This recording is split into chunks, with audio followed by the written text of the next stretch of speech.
Hey fan peeps, this is your podcast host Kunal here. I started this during the pandemic, and in this podcast I discuss my nerdy thoughts and hobbies with you, with the occasional special guest. From anime to Zeppelins, we talk about it all.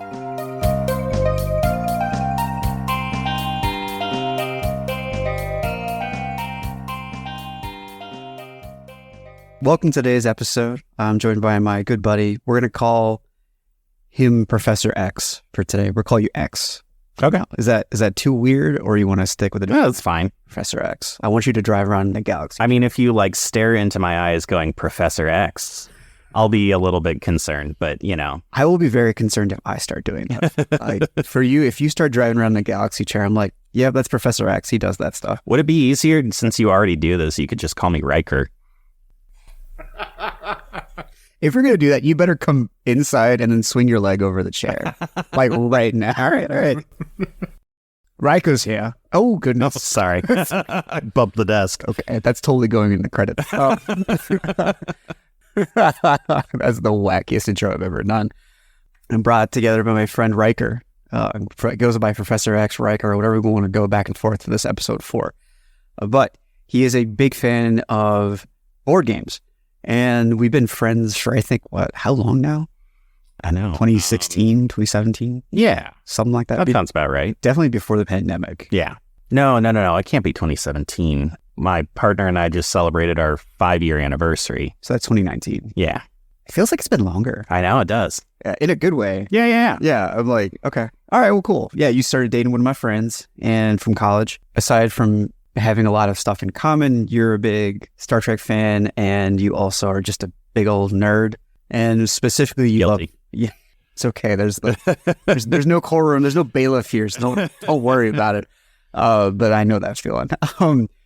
And you really love board games, and you've been, especially the last couple times that we've met, you've chatted me up on why you like board games so much. So I brought you in here, and I wanted to talk more about that.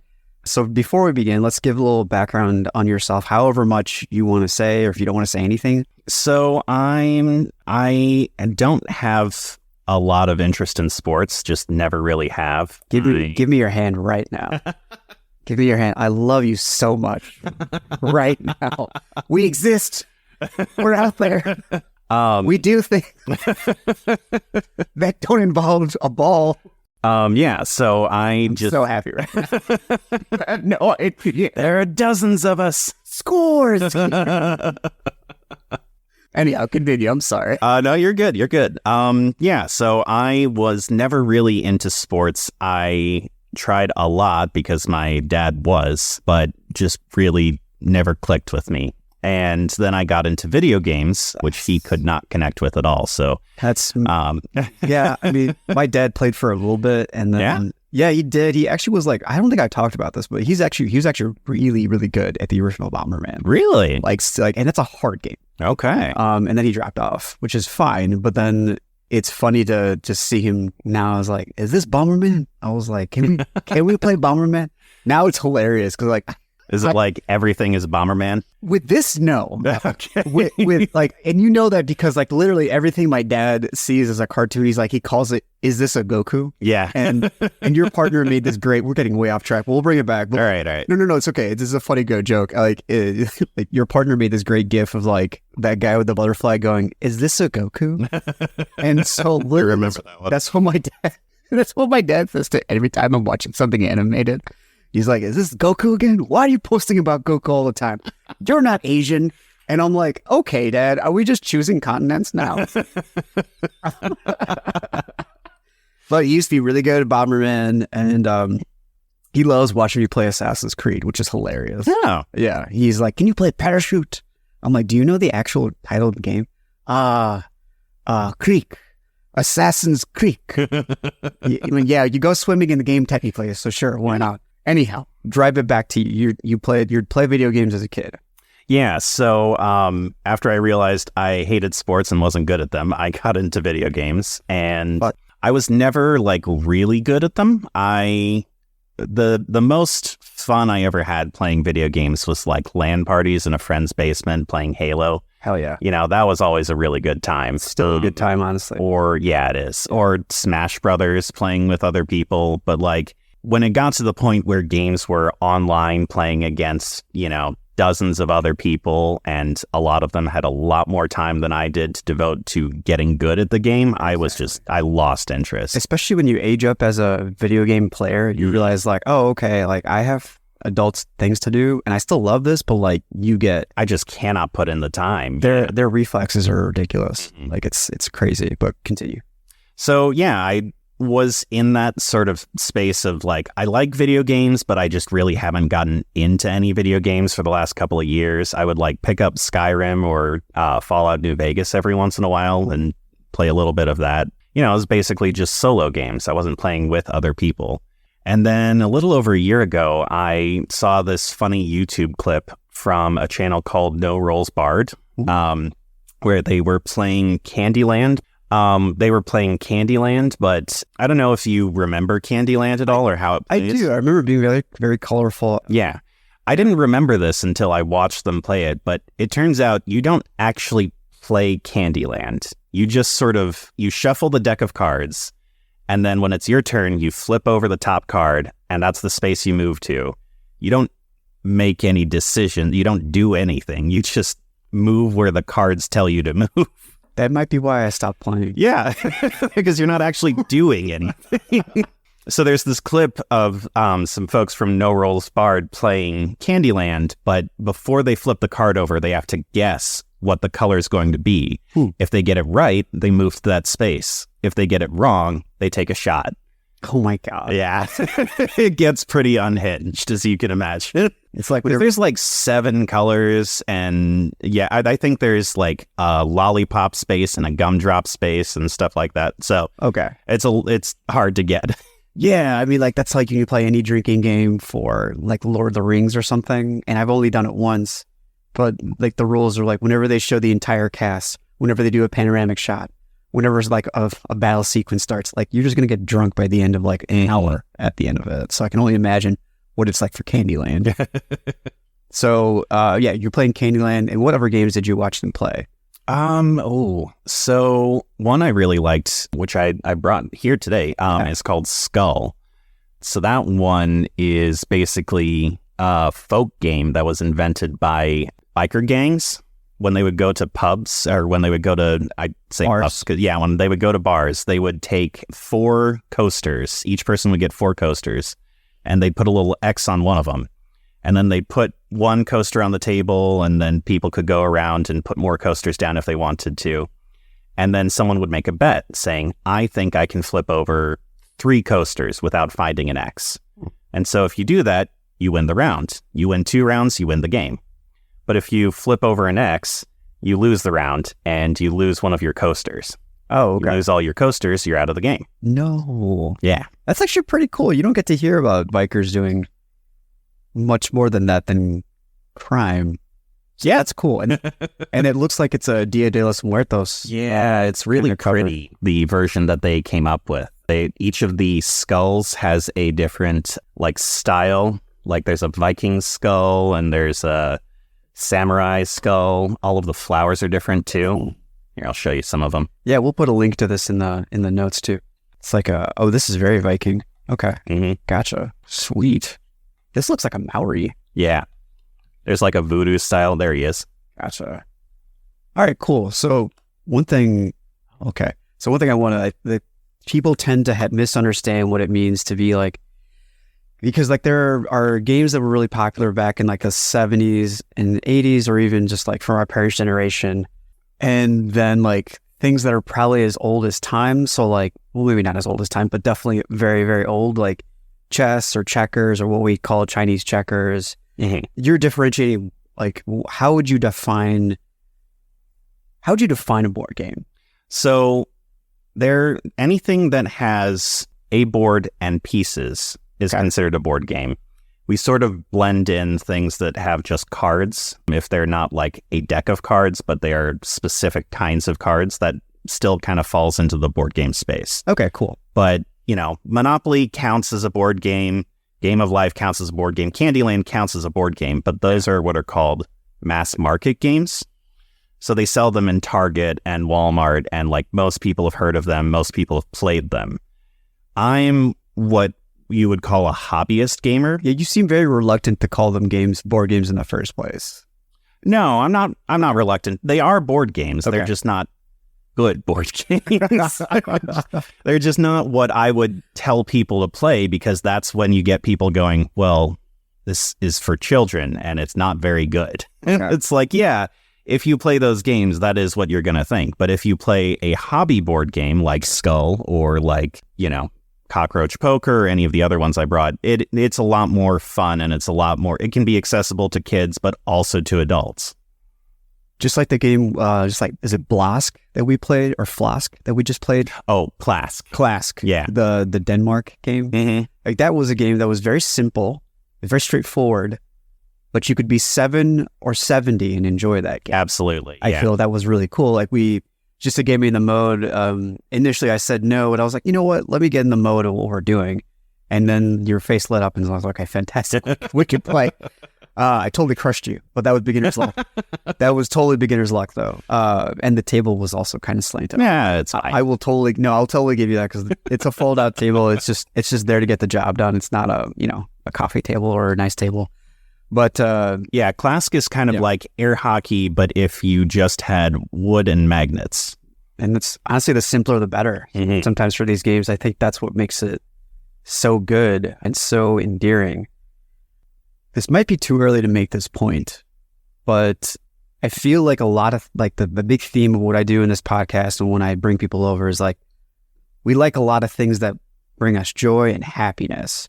I really like how you can still grow up and have these things and something that you find joy and happiness as you get older. Mm-hmm. Whereas Absolutely. like, okay, this is just for children. I was like, well, then what the fuck am I going to do as an adult?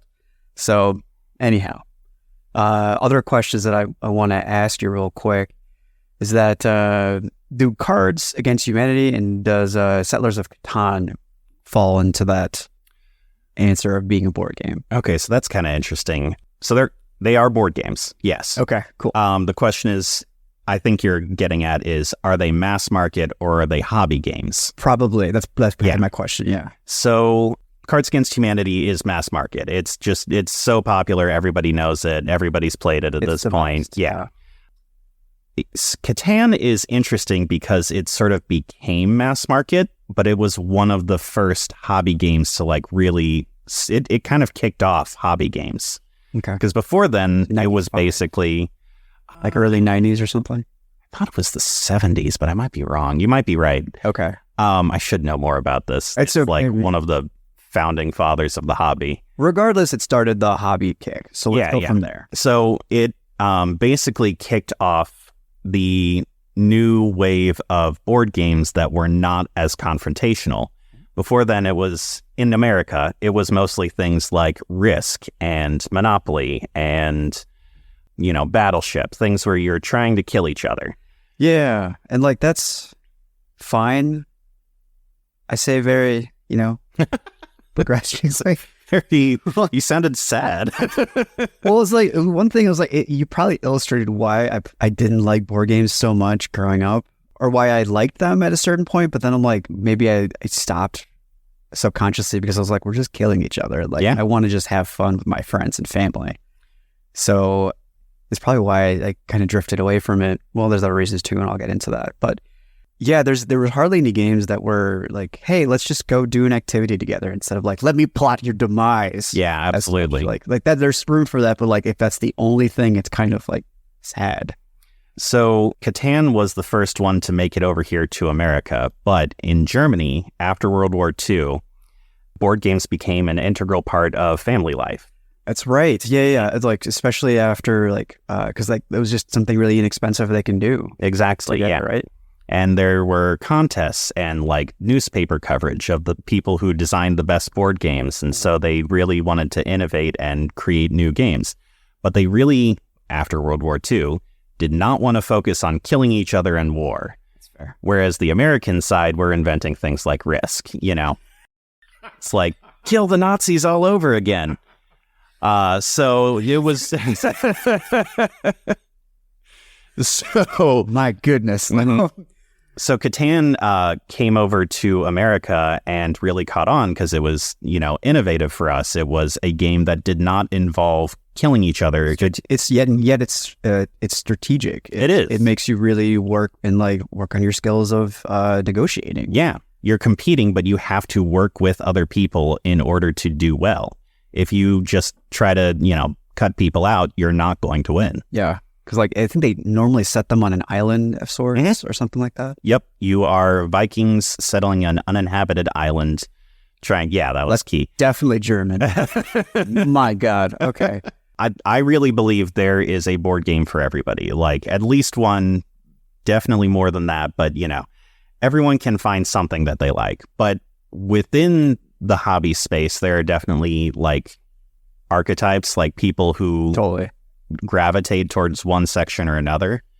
So the games I've been talking about, like Catan, which are focused on, I should start with, the type I should start with first is American style gamers, or what's called Ameritrash when it's being disparaged. They've sort of adopted it and been like, yeah, I like Ameritrash. It's fine. It's trashy, but I like it.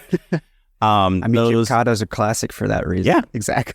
Those involve lots of killing each other, lots of dice rolling. Risk is the classic example of an Ameritrash game. Right. You are trying to, kill the other players, eliminate their pieces, and it's all luck. Yeah, it's very neo-imperialist. Mm-hmm. But I think the point that you have been trying to that you wanted to bring me on, you wanted to come on for this, is games have changed, and they specifically changed in the last 10 years. I've definitely seen a renaissance. Mm-hmm. So those archetypes are kind of getting drowned out.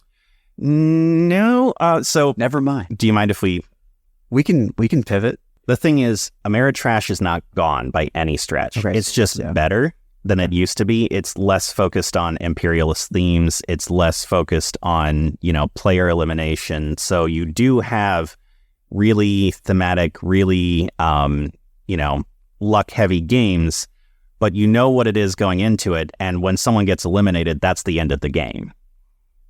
Interesting. Mm-hmm. Okay. You know about 3 radically different games. Can you give a couple examples? Sure. So I basically went with, you said, what are 3 games that you would want to introduce people to? Right. Yeah, and specifically, can they be extremely different? And also, the reason I'm asking you for that is because I want people to realize that there are more games out there besides Monopoly and Candyland, essentially. So go for it. So I decided to go with probably the most significant thing about games is how interactive is it? Mm-hmm. Some people love interacting. They love when another player screws up their plans and, hurts them. Some people really hate it. So I chose games that sort of run from extremely interactive to extremely solitaire. Okay. So the first game I have here is called Cockroach Poker. It's a bluffing game, basically. It's entirely bluffing. You will hand a card to another player and say, this is a cockroach, or this is a fly, or this is a bat. There are, I think, 7 different types of creepy crawlies in the deck. Mm-hmm. And they have to then either challenge you, say, I think you're lying, I think you're telling the truth, or if they don't want to deal with it, they look at the card and then pass it to somebody else and tell them what they're saying it is. Okay. Kind of like a colorful version of BS. Yeah, exactly. Okay, cool. And that's the whole game. You basically just try not to take any cards, and if somebody gets 4 of the same type of card, if I get 4 cockroaches, I lose the game. There's only one loser. And I also like how it's approximately 20 minutes long. All of the games I picked are shorter games so that they're also cheap. I wanted this to be like a list of games someone who's never played a board game before could try and still get into. Gotcha. Because typically what I found with game like Monopoly or something is that it's a 5-hour game. Yes. And by the end of it, I think the video you sent me that I'll put in the show notes, those games are great and they have their place, but if that's the only board game you're playing, very few people are going to play board games. Nobody has 5 hours. I mean, I do because I'm, insane. But nobody who's not already super into board games wants to play a board game for 5 hours. I don't. Maybe an hour. Yeah. Maybe 2 max. And you have no idea if you're going to make it to the end of that game. No. Because you might end up losing halfway into it.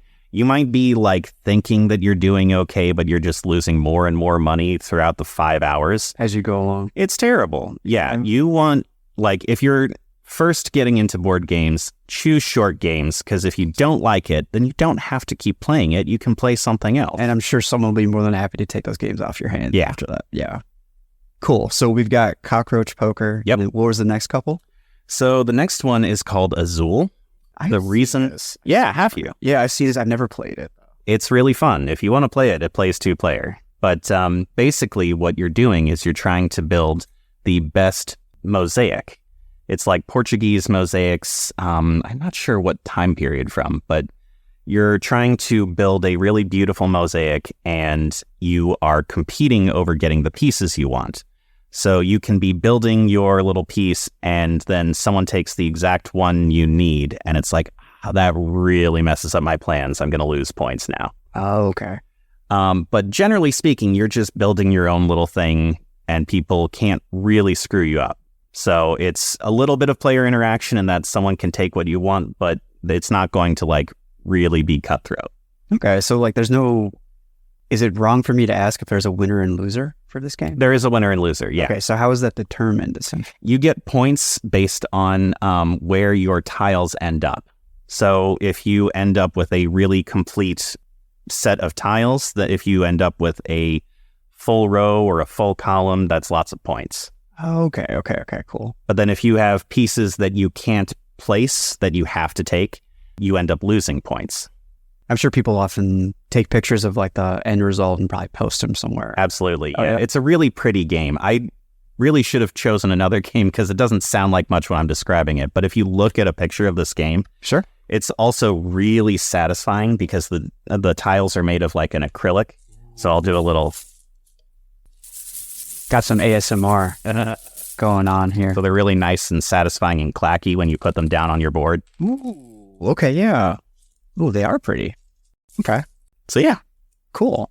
That's another big part of the hobby, I think, is it's a tactile thing. You know, video games are fun, but I don't feel like I'm interacting with a gun or, a sword or anything like that. That's kind of the reason I started picking up doing plastic model Gundams, because like it's just nice to be able to watch something, or even if I don't watch, because there's the Gundam universe is ginormous.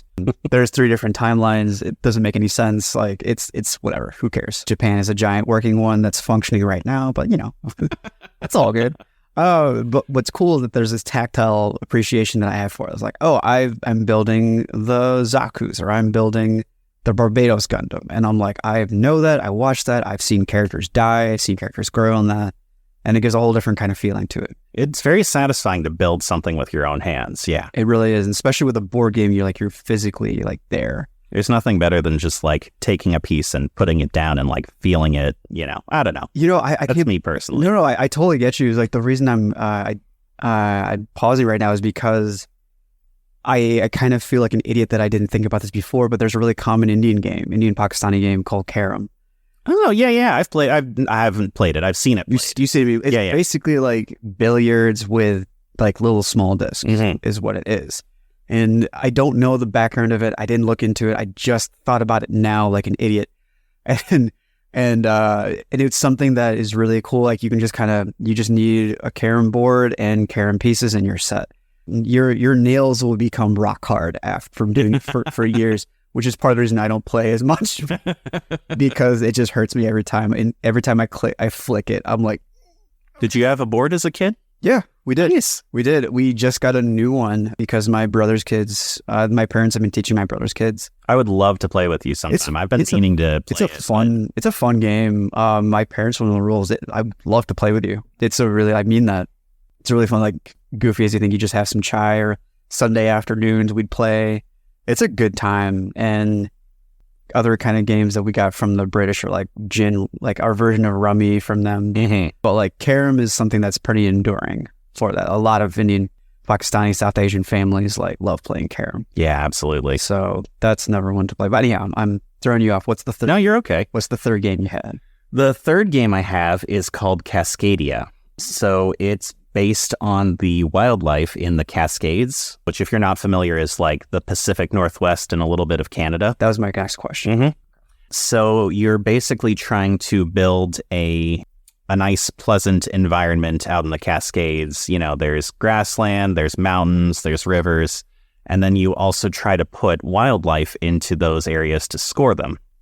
So it's another one of those little points things, but it's very isolated. You're doing your own little puzzle and people don't really mess you up. Okay, cool. It's also very pretty. It almost sounds like, is there a sustainability aspect to it, or is it just point-based? It's hard to say because a lot of games are starting to be much more interested in sustainability and talking about sustainability. I could go on a tangent for that one for, an hour. Maybe let's use the Cliff Notes for it. This, I would say, is like nature themed, but not necessarily sustainability focused. So, but yeah, you got these little pieces and you put out the environment, and then those icons tell you which animal you can put out, like a fox or a salmon or a bear. So it's a lot like Catan in that way. Yeah, exactly. Okay, cool. And then you get these tokens to put on the hexes. Sweet. Okay, and again, we'll put show notes to show clips to everything that you guys can see, because this is so you can get pictures for it. Yeah, unfortunately, it is very much a visual hobby. So if you're just talking on a podcast, unless you're pulling up pictures, it doesn't make any sense. If I was running the video for this, we'd be fine. But yeah, for today, I'll definitely put up the links for us so people know what we're talking about. But I think you're doing a really good job of explaining what's going on. Thank you. Yeah. Okay, cool. So those are the three examples you have, radically. Yeah, they're pretty similar, actually. Yeah. Yeah, they are pretty similar in terms of the theme, but different in the ways of maybe, I guess, the amount of people that would play it. This is probably 2-player. This is probably 4. Oh no, this plays up to 6. Never mind. The more people you have, the better. 6. This is 2 to 4. That's Azul. Okay. Cockroach Poker is 3 to 6, I think it says. But you really want to play it with more people. More of the fun. Yeah. And then Cascadia, you can play by yourself or with up to 4 people. Okay, that's cool. I was wondering how that was going to work too. Yeah. Okay. So if you play it by yourself, you just try to get the best score you possibly can. Okay. It's nice. I've done that a couple of times. I'm not much of a solo gamer. Sure. But just on days when you want to chill by yourself. If I'm killing time and it's I'll just do a little puzzle for myself. Okay, cool. What are some consistent archetypes of board games that you see? So I know in the notes we were historical gamers, resource-based gamers. Yeah, I suppose that's more of archetypes of games than it is of gamers. It's just that some people have preferences for one or another. Okay. So American style games are classically what we would talk about Monopoly or Risk, where there's lots of luck. It's very competitive. Sure. You're trying to hurt or eliminate other players. That has somewhat changed in recent years to be better, so that they're not quite as, they're more fun to play. They still involve lots of thematic elements, and they still involve a lot of luck, but they are, they don't say, oh, you skip your turn, oh, you're eliminated from the game, you can't play anymore. Now there are things there's a very popular board game that's based on the Alien franchise. And so you are moving from room to room trying to be as quiet as possible. And if you make a noise, you pull a little thing from a bag. And if it's, comes up empty, then you're safe. But if it comes up with an alien on it, then you're in the room with an alien and it's trying to kill you. That's cool. Mm-hmm. I think that lends to your upper point that you have made earlier, that there's literally a game for everybody. Yes, absolutely. And there's literally not even just that, but there's also they made, even though we're talking maybe not necessarily along the lines of older games like Risk, but there's a Metal Gear Solid Risk. There's so many different versions that they take the skin on and put it on a board game that you've probably played before, which is really absolutely. And everyone oh yeah, Like, I just got the Cowboy Bebop board game. Yeah. And it's basically a deck builder my friend Patrick got it, and he was in the last episode when we talked about Fist of the North Star. And so he got me that, and it's basically a deck builder with partially moving, you kind of move around in 4 different spots on a board game, but it's primarily a deck builder. And so for people who might not know, a deck builder is when you start off with a really basic set of cards, just like, I don't know what you do in the game, but maybe it gets you some money, it does some damage to an enemy kind of thing. And then over time you get you can buy a weapon that does a lot more damage, or you can buy I don't know. That's exactly how it works. You can kill an enemy that gives you a bounty, which gives you lots of money, and then you can use that lot of money to buy an even better gun. So you're just improving your deck. You pretty much just laid out the game. Aside from the weapons as such, that you basically just go and attack them, or you go and gain certain points or clues to find them. And that's literally how the game plays. So that lends to the next point I wanted to really make, is it wrong to say that every board game's already been made? We just kind of do it differently?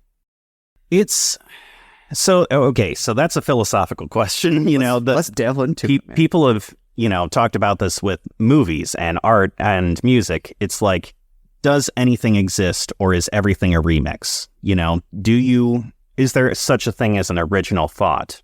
But what I would say is, yes, there are new board games that get introduced. It's just that they have a lot of the same ideas and a lot of the same mechanics, but then they'll introduce something that's different enough from anything that came before it that it appears unique. It appears as a new idea. Okay, cool.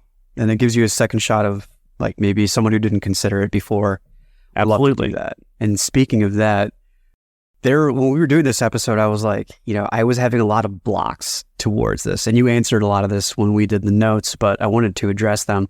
One of my blocks for whenever I play board games is that I never feel like I'm smart enough to play the board game, or I forget all the rules and I'm like, oh, shit, I got to remember how to do this. So what kind of answers do you have for something like that? So I will say that this is sort of a skill you have to learn, is how to teach people board games. You really don't want to learn board games from somebody who's just trying to get through the rules as quickly as possible. So what you're saying is I've met a lot of dicks. Yeah, pretty much. The rules are the game.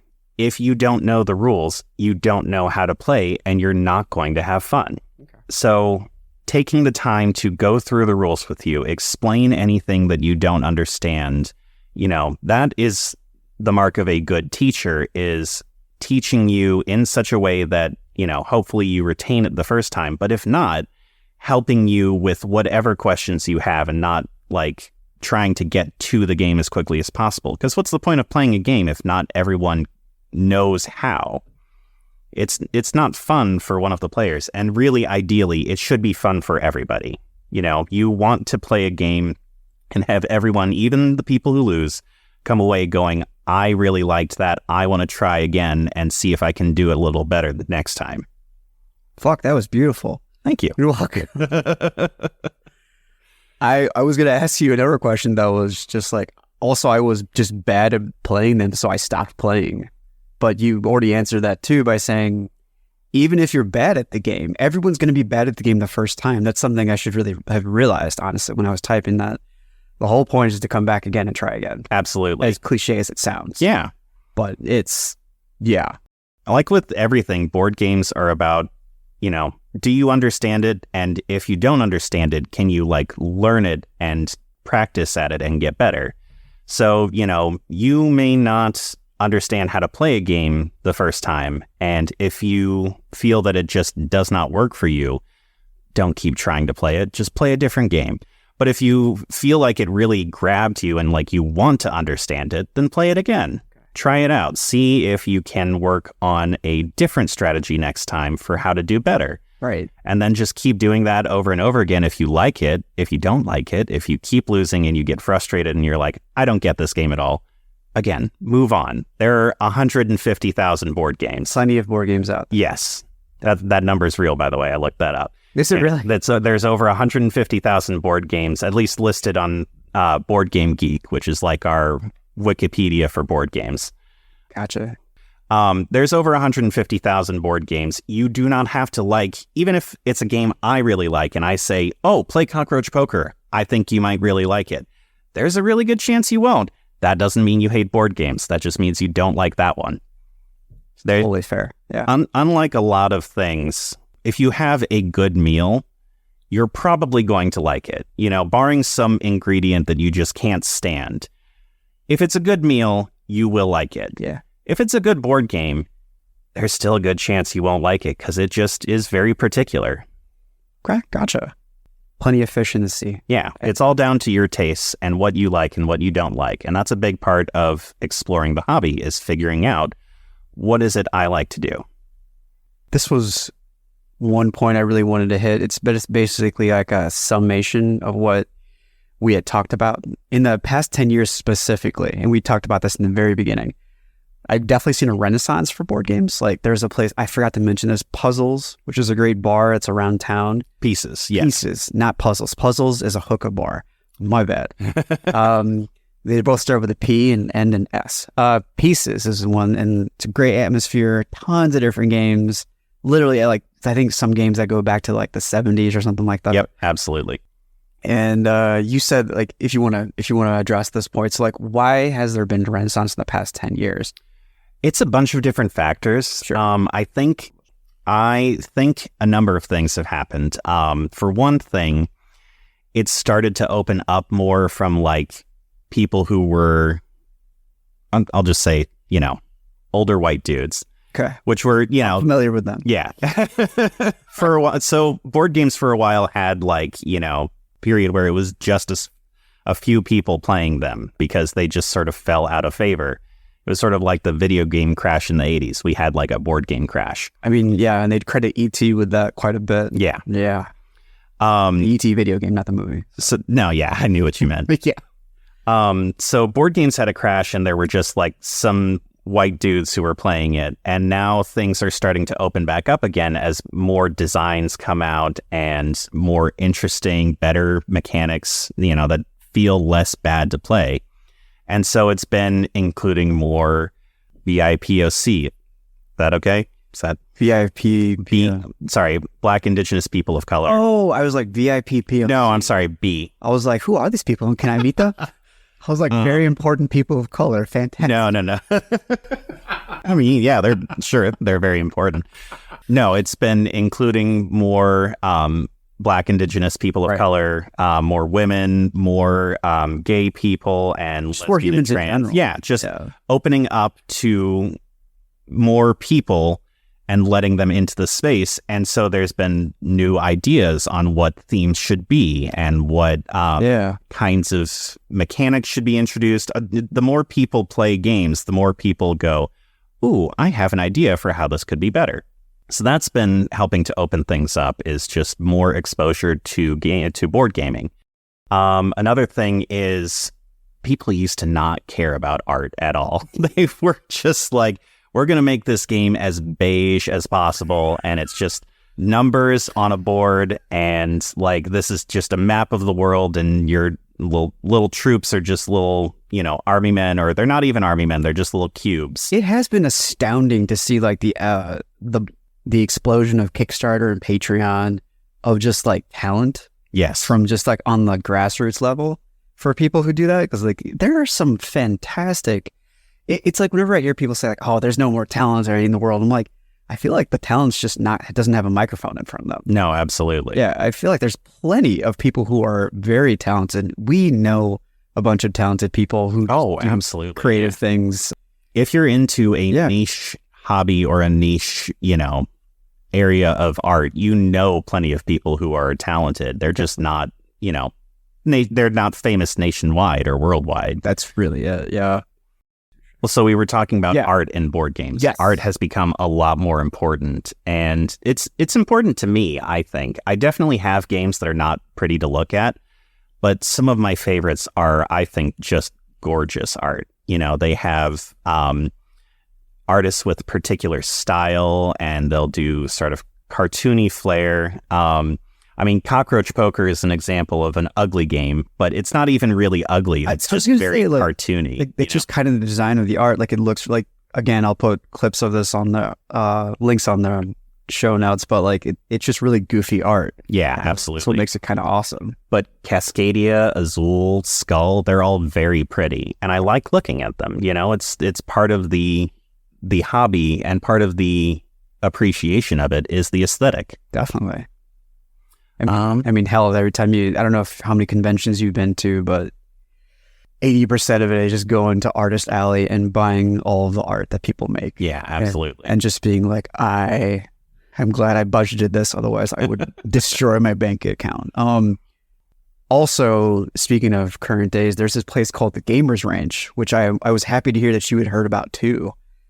Two of my friends who just got married back in 2022, they invited me and a bunch of other friends to come and hang out with them for a weekend. And basically they have, and I'm not kidding you, like, you go into the room, there's a sauna, there's a ping pong table, and there's enough board games to last you 70 years. Oh yeah. Like there's like it's like almost 2/3 of the room. It's ridiculous. It is very, and they also have every state-of-the-art video game that's up right now. They have a giant TV, granite countertops. They're next to a lake. Like, it is a fantastic place. Yeah, I absolutely want to go there someday. It's expensive. Try to get a bunch of friends to go with you. Mm-hmm. I don't remember how much. She didn't tell us how much she paid, just because, like, you don't want to know. And I was like, okay.